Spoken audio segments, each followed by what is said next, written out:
Monsieur le ministre, Mesdames et Messieurs les parlementaires, Monsieur le Président du Conseil exécutif de la collectivité de Corse, Madame la Présidente de l'Assemblée de Corse, Messieurs les préfets, Monsieur le recteur, Mesdames et Messieurs les conseillers exécutifs, conseillers parlementaires, Mesdames et Messieurs les maires, Madame la Présidente du CESEC, Mesdames et Messieurs en vos grades et qualités. Je veux vous remercier, Madame la Présidente, pour votre invitation à m'exprimer devant cet hémicycle, devant vous, devant ce cœur battant de la démocratie en Corse. Et si nous sommes ici réunis avant toute chose, Monsieur le Président, vous venez de le dire à l'instant et vous l'avez rappelé par vos propos, Madame la Présidente, c'est bien parce que voilà 8 décennies, partout dans l'île, les combattants de la flamme française se sont dressés et que la Corse a été le premier territoire libéré de France métropolitaine. J'irai tout à l'heure à la citadelle d'Ajaccio, dans laquelle Fred Scamaroni écrivit de son sang sa fidélité à l'esprit de résistance. Nous rendrons hommage aussi à Maurice Choury et Daniel Casanova, 2 figures communistes de cet esprit de résistance. Cet après-midi, nous serons sur la place Saint-Nicolas de Bastia, où après les efforts des troupes italiennes ralliées au camp des Alliés, entrèrent les troupes marocaines et les patriotes corses, qui mirent fin aux joues nazis sur la ville et sur toute l'île. 80 ans après, demeure ce roman de courage et d'engagement, celui du sous-marin Casabianca, celui de Jean Nicole, celui de la bataille de Lévis, où Trajan de Peretti et ses hommes repoussèrent les colonnes allemandes à coups de chevrotine ou de fusils Lebel ramenés de la guerre de 14, celui d'Ernest Bonascotia, guidant à 13 ans les goumiers sur la route d'école, celui des résistants de Bonifacio, et d'ailleurs celui de tant d'autres figures de cette histoire corse et française. L'insurrection de la Corse n'était ni prévue ni organisée, au moment où l'effort de guerre contre les nazis se concentrait en Sicile. Pourtant, la Corse avait déjà démontré sa capacité de résister. Ici, aucun juif ne fut dénoncé. Et les Corses les ont protégés, demeurant fidèles à la République et à ses valeurs quand d'autres les trahissaient. Le soulèvement de la Corse de septembre 1943 prit de court les Alliés comme les autorités de la France libre. Très vite, devant la bravoure irrépressible de la Corse, les uns et les autres firent parvenir sur l'île des renforts d'Alger et d'ailleurs. Avec sa force, avec toutes les forces de la Corse, des communistes aux gaullistes, des maquis du Cap à l'Altaroc, l'île rassemblée bouscula les lignes et changea le cours de notre histoire. Par un élan irrésistible, la Corse avait précédé les plans d'état-major pour se libérer et rejoindre la République. Alors que la nation va dans les mois à venir replonger dans la mémoire de la libération, venir parmi vous, ce n'est pas seulement s'en tenir à la chronologie historique.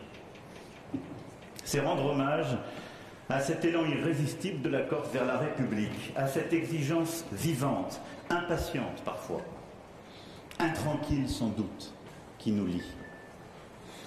Exigence d'une promesse républicaine et de courage lucide.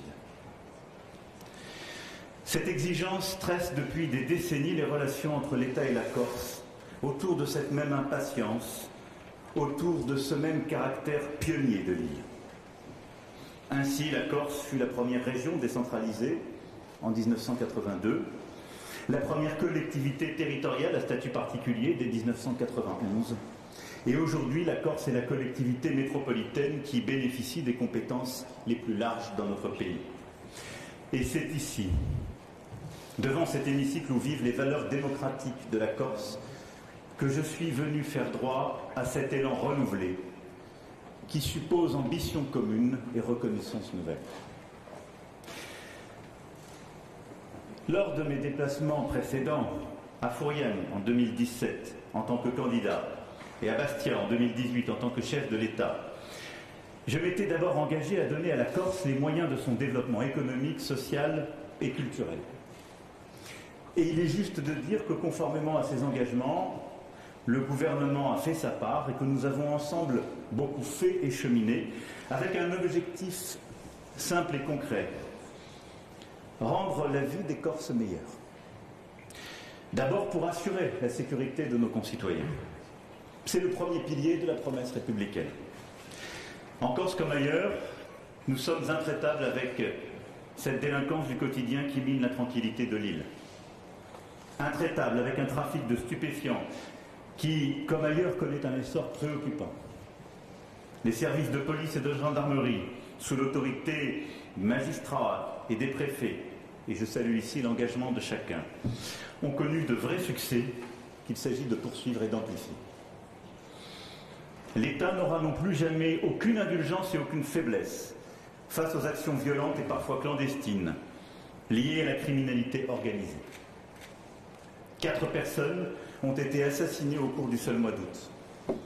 Ce sont autant de familles endeuillées. Et ce sont les principes mêmes de ce qui nous rassemble ici. La force de la loi, le caractère fondamental de l'ordre républicain et démocratique qui en sont meurtris. Alors il faut agir contre le racket, les stratégies de pression et d'intimidation. Il nous faut ensemble opposer un front du refus, uni et intraitable. Car toute l'île dit non à cette violence, à cette criminalité insidieuse, invisible, et dont les irruptions sont chaque fois plus destructrices. Et je veux ici saluer tout particulièrement l'engagement de nombre d'associations qui se mobilisent avec courage contre ce fléau. Aux côtés de toute l'île, l'État est là. Nous avons augmenté les moyens de la justice comme des forces de sécurité intérieure. Nous avons adapté l'organisation des services d'enquête. Nous avons renforcé notre présence et renforcé en particulier, oui, nos services d'enquête pour la police comme pour la gendarmerie. Et les polices judiciaires sont aujourd'hui les 3e les plus importantes au niveau national et rapportées à la population les plus importantes de France. En matière de santé, l'État assume aussi pleinement son devoir de solidarité avec la Corse. Il l'a fait pendant l'épidémie de Covid et il continuera, notamment pour assurer l'accès aux soins. Nous menons à bien un plan de rattrapage des EHPAD. 171 millions d'euros ont été engagés pour le centre hospitalier d'Ajaccio, mis en service au début d'année. Mais nous irons plus loin encore, conformément à ce que nous devons faire. La maternité de Porto Vecchio sera maintenue et confortée. Et je veux que Bastia dispose dans les prochaines années d'un centre hospitalier à la hauteur des besoins des habitants. Au-delà de la sécurité et de la protection des populations, nous avons avancé ensemble aussi dans l'efficacité et le dialogue pour changer le quotidien des Corses et préparer leur avenir. L'écologie, vous l'avez rappelé, est un combat historique de la Corse. Bien avant nombre d'autres territoires, vous avez ici protégé la nature et ses trésors et la biodiversité. Et depuis 2018, l'État et la collectivité se sont d'abord fortement engagés pour permettre à la Corse de changer de modèle énergétique, de délaisser les énergies fossiles afin d'atteindre la neutralité carbone à l'horizon 2050. L'approvisionnement en électricité de l'île doit être sécurisé. La future centrale Gricante à Ajaccio ouvrira d'ici la fin 2027.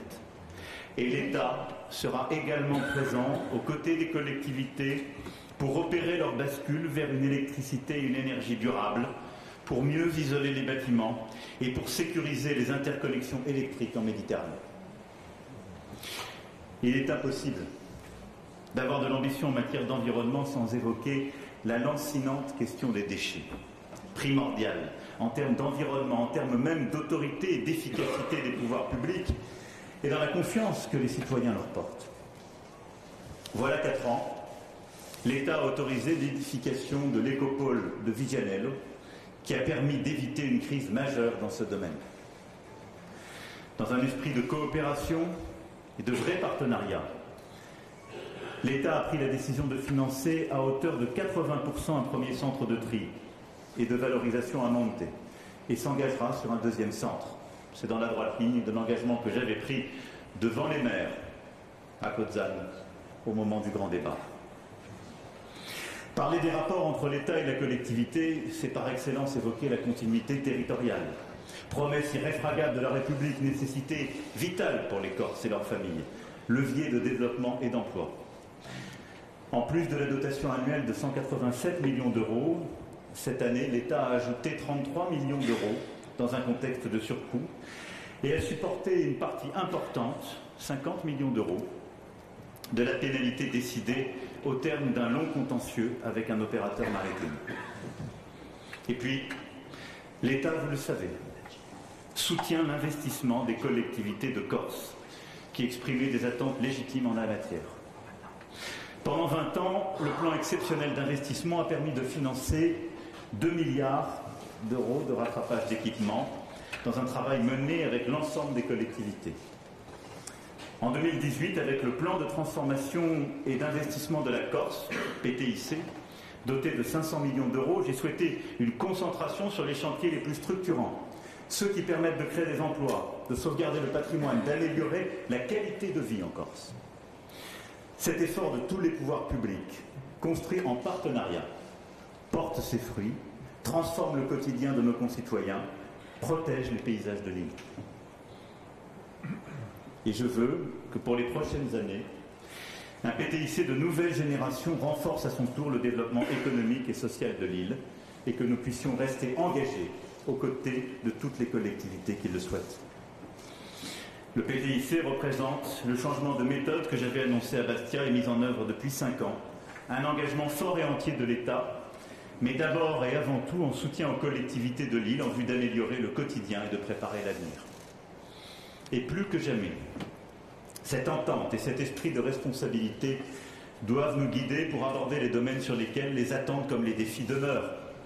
Qu'il s'agisse de l'emploi, car même si aujourd'hui nous avons ici un des taux les plus bas du territoire national et un des taux de chômage historiquement les plus bas, nous savons que l'enjeu demeure de diversifier l'économie, de pérenniser en particulier le modèle agricole et d'assurer un avenir à la jeunesse.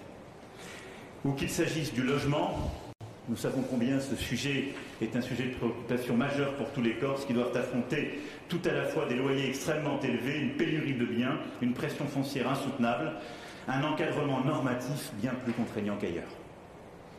Et je voulais commencer mon propos en rappelant tout cela, tout ce que nous avons fait ces dernières années ensemble, et en disant qu'au fond, la mission qui est la nôtre a un caractère historique, politique, je vais y revenir dans un instant, mais que nous devons toujours avoir chevillé au corps une exigence d'efficacité, de service de nos concitoyens, et que cette efficacité dépasse parfois les débats institutionnels, car il est même arrivé que sur des compétences qui n'étaient plus celles du gouvernement, nous ayons fait des investissements massifs. Et nous avons eu raison, dans ces moments-là, je l'assume, de ne pas céder au juridisme, mais simplement d'avoir cet objectif d'intérêt général.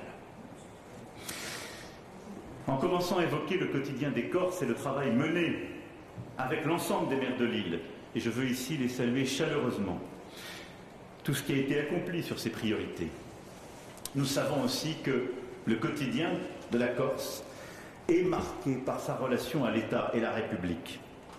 Vous l'avez dit, cher Président, c'est un sujet éminemment politique et il exige une réponse politique. Je suis convaincu que nous sommes à un moment historique. Nous le sommes parce que nous avons su cheminer sur tous les sujets que je viens d'évoquer ces dernières années.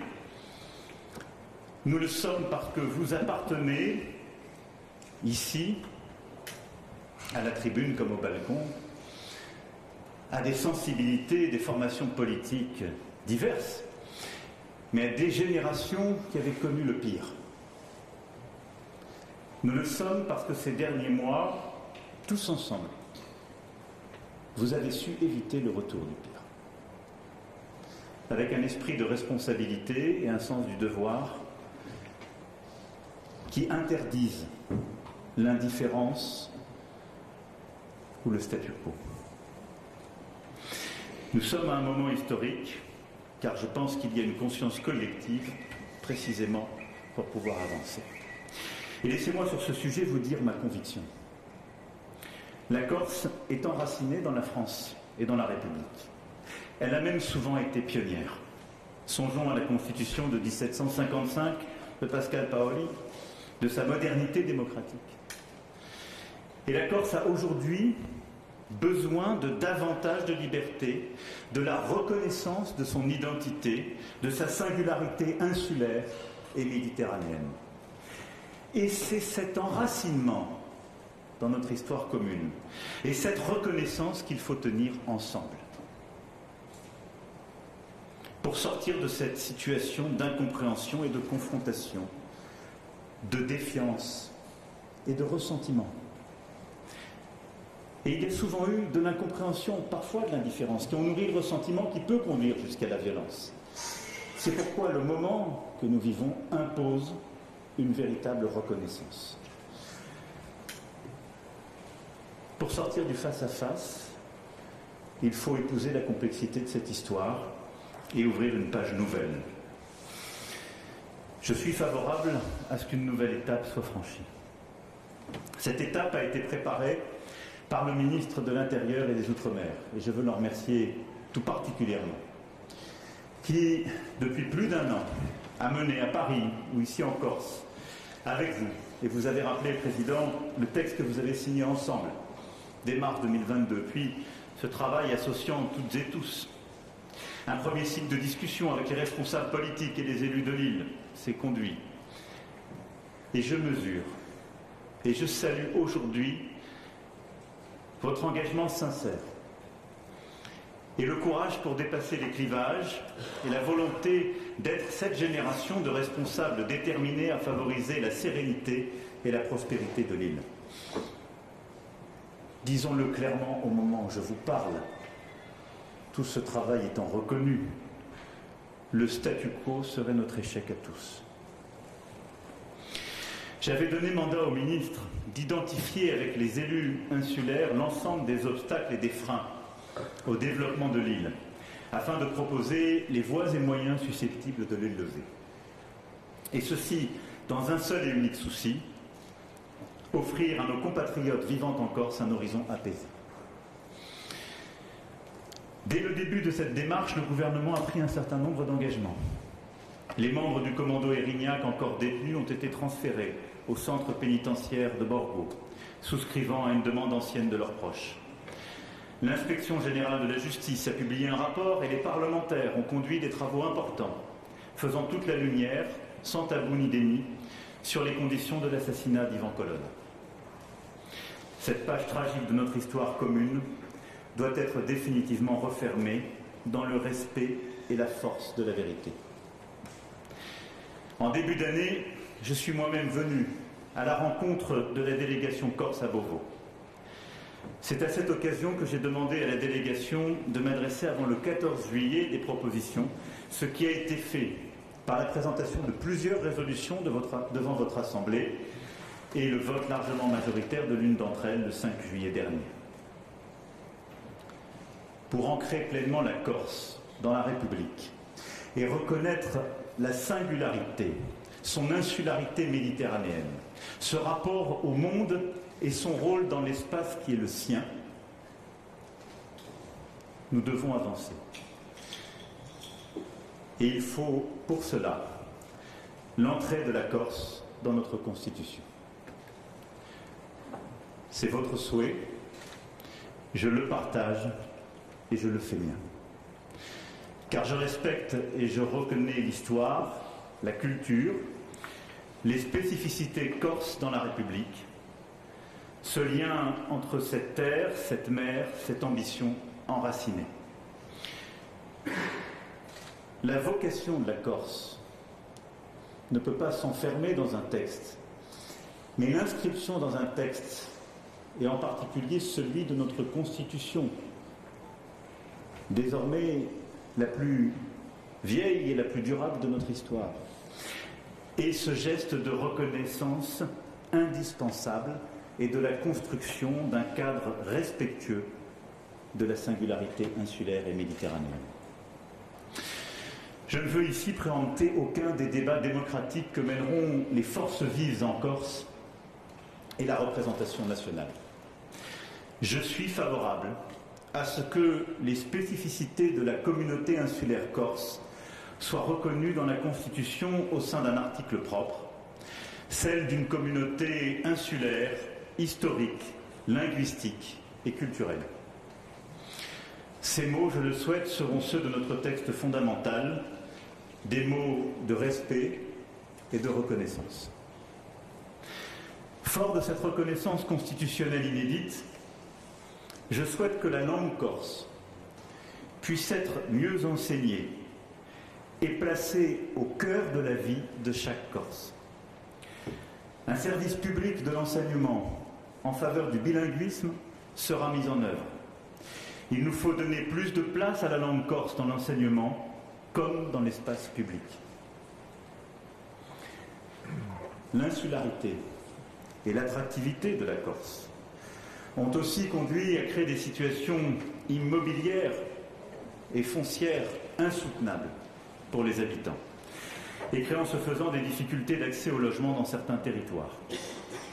Pour cela, il importe que puissent être établis des dispositifs, notamment fiscaux, régulant le marché immobilier et luttant efficacement contre la spéculation, tout en respectant notre droit européen, auquel, vous l'avez rappelé, vous êtes aussi profondément attachés. Je crois que cela n'est en rien ébrécher nos valeurs et nos principes.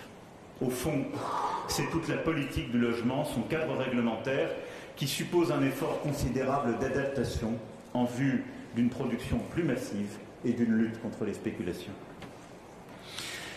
C'est pourquoi, au-delà de ce sujet du logement, et parce que tant d'entre vous, combien de maires encore ce matin, m'ont souligné en quelque sorte les blocages et les incapacités d'adapter parfois la loi de la République, quand la loi littorale vient se superposer à la loi montagne, pour ne prendre qu'un de ces exemples bien connus, je souhaite que la Corse bénéficie d'un cadre lui permettant de définir certaines normes et de mieux en adapter d'autres.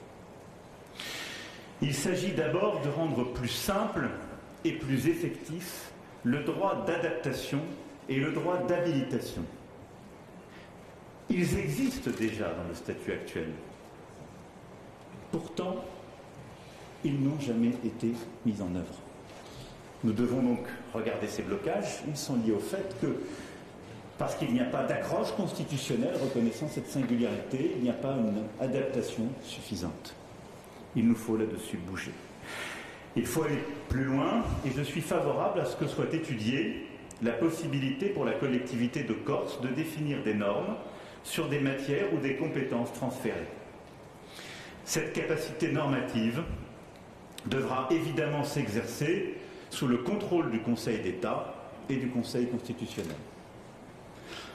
C'est un vrai pouvoir de choix démocratique et une grande confiance ici faite. Il s'agit d'ouvrir la possibilité d'une gouvernance responsable et libre d'un territoire, ce qui est non seulement compatible avec le mot et l'esprit de la Constitution, mais qui rendra également la République plus forte, plus concrète, plus efficace. La progressivité et l'évaluation régulière devront accompagner ce nouveau fonctionnement. Il nous faut en la matière, je le crois profondément, sortir de l'importation de tel ou tel référentiel en miroir d'autres îles et régions de Méditerranée et d'Europe pour bâtir un référentiel qui soit pleinement corse, celui de la Corse dans la République, pour répondre aux besoins de reconnaissance, éviter de nouvelles confrontations, allons au-delà des totems pour les uns, des tabous pour les autres. Au fond, ayons l'audace de bâtir une autonomie à la Corse dans la République. Cette autonomie doit être le moyen pour construire ensemble l'avenir sans désengagement de l'État. Ce ne sera pas une autonomie contre l'État, ni une autonomie sans l'État, mais une autonomie pour la Corse et dans la République. Le moment exige des uns et des autres un esprit de responsabilité et de dépassement. C'est ainsi que notre jeunesse de Corse continuera de croire en la démocratie et de croire en la République. L'enjeu est bien celui-là. Tracer un cap d'espoir et bâtir un équilibre stable pour les prochaines générations. Au cours des discussions menées sous l'égide du ministre de l'Intérieur, d'autres sujets ont été évoqués pour favoriser l'indispensable convergence entre les acteurs politiques de la Corse. Que ce soit sur la réforme du mode de scrutin pour les élections territoriales, de l'assouplissement de la législation relative à l'organisation administrative insulaire, de la métropolisation de la communauté d'agglomération d'Ajaccio, du renforcement de la Chambre des territoires, sur chacun de ces grands thèmes, le gouvernement est aussi disposé à avancer, à retenir des propositions qui amélioreront la démocratie locale et la gouvernance publique. Je suis prêt, vous l'avez compris, à mener cette étape à son terme. Pour y parvenir, il faut le rassemblement le plus large de toutes les forces vives de la Corse. C'est l'autre leçon, au fond, de 1943. Car la Corse a incarné aussi la fédération de toutes les volontés patriotes, je le rappelais, au-delà des clivages et au-delà des partis, au-delà des affinités particulières. Aussi, pour cheminer dans de bonnes conditions et obtenir l'accord du Parlement pour modifier la Constitution, il est nécessaire que les différents sujets institutionnels que je viens d'évoquer fassent l'objet d'un accord des groupes politiques de l'Assemblée territoriale de Corse, cœur battant de la vie démocratique de l'île. Je souhaite donc que le travail avec le gouvernement puisse mener à un texte constitutionnel et organique, ainsi soumis à votre accord d'ici 6 mois. Et c'est bien sur la base de celui-ci que nous pourrons engager le processus de révision constitutionnelle, puis organiser la consultation en Corse et à l'issue préparer le projet de loi organique qui mettra en œuvre cette nouvelle étape. Pour construire cet accord entre le gouvernement et vous, il n'y a pas de ligne rouge, il y a l'idéal de la République et la volonté de chacun de se dépasser dans ce chemin commun. Je vous le dis avec franchise, c'est seulement si un tel accord est conclu que par sa force et sa légitimité, et je m'y emploierai avec engagement, avec la présidente de l'Assemblée nationale et avec le président du Sénat, que nous serons en mesure d'engager avec une chance de succès la réforme constitutionnelle auprès du Congrès. Au terme de cette révision constitutionnelle, comme dans l'intervalle qui nous en sépare, je souhaite que l'État et la collectivité de Corse continuent leur travail commun avec engagement et exigence. Mesdames et messieurs, la nouvelle étape institutionnelle que je vous propose est un changement profond dans la relation entre l'État et la Corse. Et je veux que nous l'abordions avec l'esprit que j'évoquais, celui qui guidait les pas de nos aînés, de la liberté et de l'élan sincère vers la République et la reconnaissance de ce qu'est la Corse. Nos aînés avant nous portaient l'idée d'une République suffisamment forte pour triompher de la fatalité. Je crois profondément que la République est suffisamment forte pour accueillir, mieux qu'elle ne le fait aujourd'hui, en tout cas différemment, cette aspiration intranquille, cette volonté de trouver sa place et de s'emparer de son destin qu'exprime aujourd'hui la représentation politique de l'île. Je crois à cette République suffisamment forte pour relier différemment l'île au continent sans renier ses principes. C'est une étape historique à laquelle nous devons collectivement œuvrer. Ce discours est une main tendue et un chemin à parcourir ensemble pour construire un avenir d'espoir et de prospérité pour la Corse. C'est ainsi que nous refermerons une page marquée par des heures sombres, que nous pourrons en ouvrir une autre, celle d'un nouvel élan vers la République et la liberté, vers la Méditerranée et vers l'avenir. Car l'inscription en Méditerranée de la Corse doit composer une part majeure de son destin.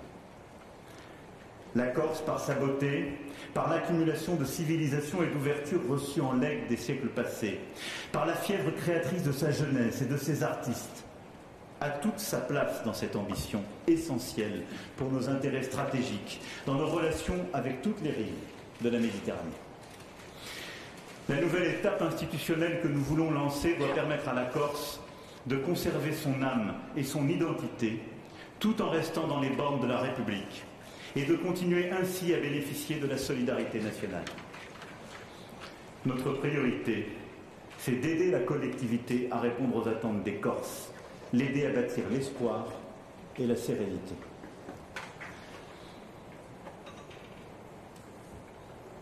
Ce choix que nous faisons ensemble, c'est un choix de confiance. C'est la confiance qui reconnaît le génie propre de la Corse. C'est la confiance dans notre capacité au dépassement. Dans ce génie propre, il y a eu parfois une pulsion de mort qui l'a emporté sur la pulsion de vie. Cette pulsion de mort s'est toujours nourrie d'un ressentiment, d'incompréhension, de portes fermées. Je veux que par cette confiance dans le génie propre de la Corse, nous sachions aller vers la pulsion de vie et l'espérance et bâtir pour notre jeunesse et les générations à venir ce choix qui existe, le seul qui est un choix d'avenir. Ce choix, c'est celui que notre jeunesse mérite. Pour que les prochaines générations combinent à leur tour cette richesse et cette force d'être Corse et Français. Corse parce que Français, Français parce que Corse, Européen et de Méditerranée. Tout cela à la fois. Je vous remercie. Vive la Corse, vive la République et vive la France.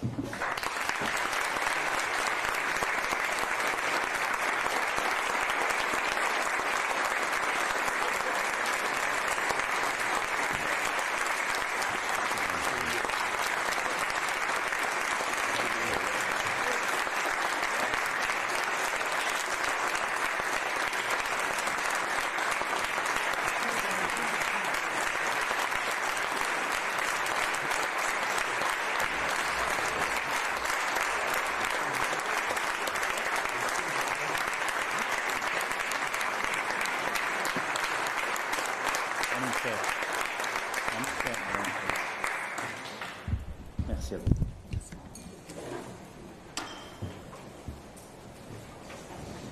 Je compte sur vous et vous avez compris que vous pouvez compter sur moi.